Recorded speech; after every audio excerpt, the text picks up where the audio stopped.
ইয়াল্লাহ, এগুলো কি? আল্লাহ একবার, আল্লাহ একবার, কি পরিমাণ পোক! এগুলো এমন পোক, এগুলো তো খালি চোখে দেখাও যায় না। এই বাজারে খোলা আটা ময়দা এমন এই পরিমাণ পোক থাকে? আসসালামু আলাইকুম এভরিওয়ান। তো ঘটনাটা হচ্ছে, আমি সবসময় বড় 5 কেজির প্যাকেটের আটাটা কিনি। তো আজকে আমার আটা শেষ হয়ে গেছে। তো আমি দোকান থেকে আপাতত মানে অল্প কিছু আটা আনি, 1/2 কেজি আটা আনি। তো আটা এনে দেখি যে ওই যে এক ধরনের কালো কালো একটু বড় বড় পোক আছে, মানে দু একটা দেখা যায়। হ্যাঁ, কালো কালো বড় বড় পোকগুলা, এগুলা মোটামুটি দাঁত মানে আপনার চাউলে, তারপরে আটায় মাঝে মাঝেই দেখা যায়। এই যে পোক, এই যে কালো যে পোকটা, হ্যাঁ, এই ধরনের পোকা দু একটা।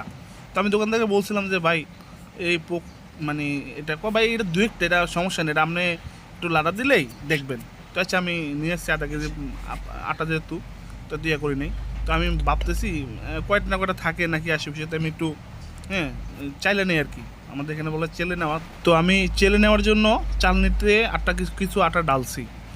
তো ডালার পরে আমি এগুলাকে মানে একটু চালানে যখন দিছি, তখন ভাই এগুলা কি বাইরে হয়েছে, আল্লাহু আকবার! কি বলবো, এই বাজারের খোলা আটা মানুষ খাচ্ছে প্রতিনিয়ত, আমরা কিন্তু, হ্যাঁ, এগুলো কিন্তু দেখা যায় না। এগুলো এমন একটা পোকা, সাদা সাদা, এগুলো দেখা যায় না, ঠিক আছে? এগুলো দেখার মতো কোনো ক্যাপাসিটি নেই।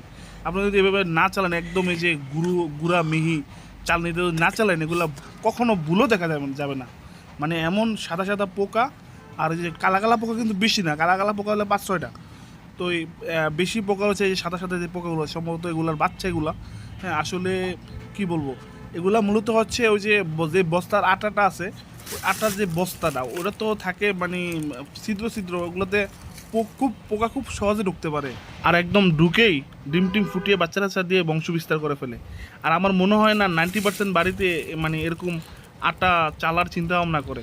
তো আমি অনুরোধ করব, যে সকল কোম্পানি এই খোলাটা বিক্রি করে, তারা যেমনভাবে বস্তা বানায় যাতে করে এই পোকাগুলো আর না ঢুকতে পারে।